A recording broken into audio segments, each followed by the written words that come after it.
Your Highness, as an Iranian and number one figure of the opposition to the Ayatollah's regime, with the latest developments of the situation between Israel and Hamas, do you fear the prospect of an open conflict between Iran and Israel, and even, I would even say, a third world conflict?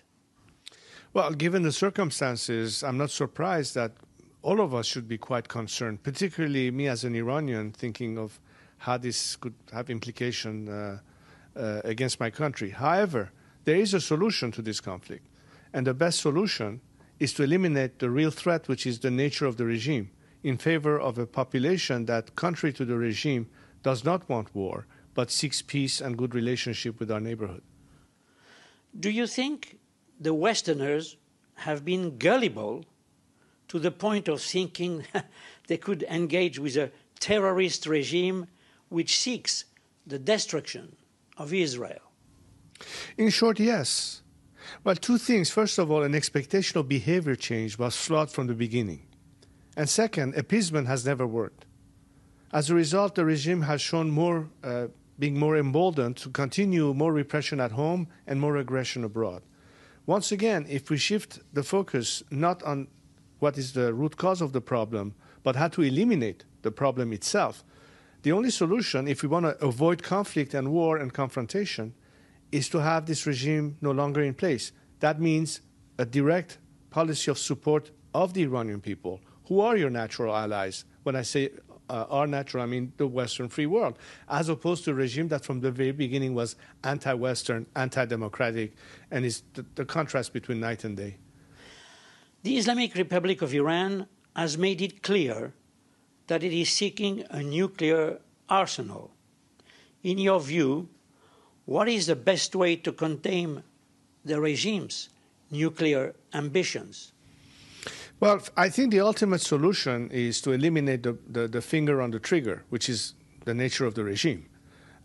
Short, you have to increase more pressure. Every time there's been more pressure on the regime, it has backtracked on its virulent attitude. But the long-term solution is, again, the elimination of the regime itself, because no matter what, the regime is a threat because of its nature. You cannot transform a wolf into a sheep. It is in the DNA of the wolf to be a predator. This regime operates the same way. It has to ultimately export an ideology, and it has done that. The only solution is to have a democratic alternative to this regime, which is what the Iranian people seek. And as a result, you will have, in the spirit that democracies don't go at war with one another, a nation that would be committed to regional stability, would be committed to peace, with brotherly relationships with our neighborhood, whether it's the Arab world or the Israelis, because that's in our best advantage in terms of national interest. This regime doesn't care about Iranian interest, or for that matter, the people. It only seeks its own survival. With that rationale, it will use any means at its disposal to succeed, including nuclear weapons, if it had to. That's why we have to eliminate the problem by eliminating the regime. You're not going to do that through negotiation with it, or through appeasement, or through an expectation of behavior change. In your view, Your Highness, what is the Islamic Republic's role in regional instability, and how does it affect prospects for normalization between Israel and its neighbors? Well, I mean, the policy of the Khamenei has been neither war nor peace, meaning maintaining the ring of fire, which is really supporting his proxies, arming them, training them, financing them. As a result, you see October 7th and Hamas attack against Israel, or what the Houthis are doing in the region. This is all correlated.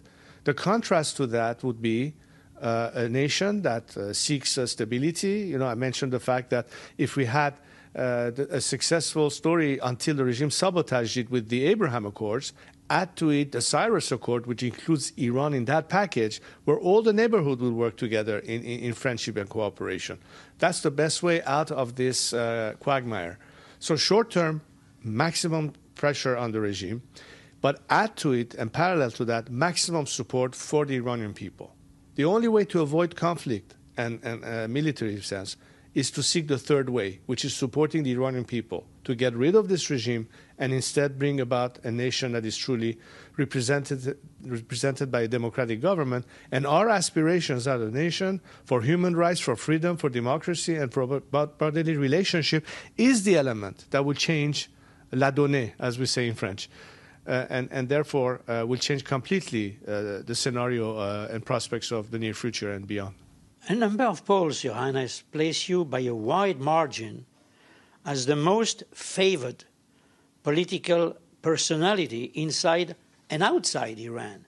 How do you respond to these numbers? Well, I'm both humbled and proud as a result, knowing that there's so much respect and trust in me, which simply makes it more effective for me to play the role of a transitional leader and help the process of change in Iran by bringing about an end to this regime and then facilitate a process where democratically we'll be able to choose our future and our destiny.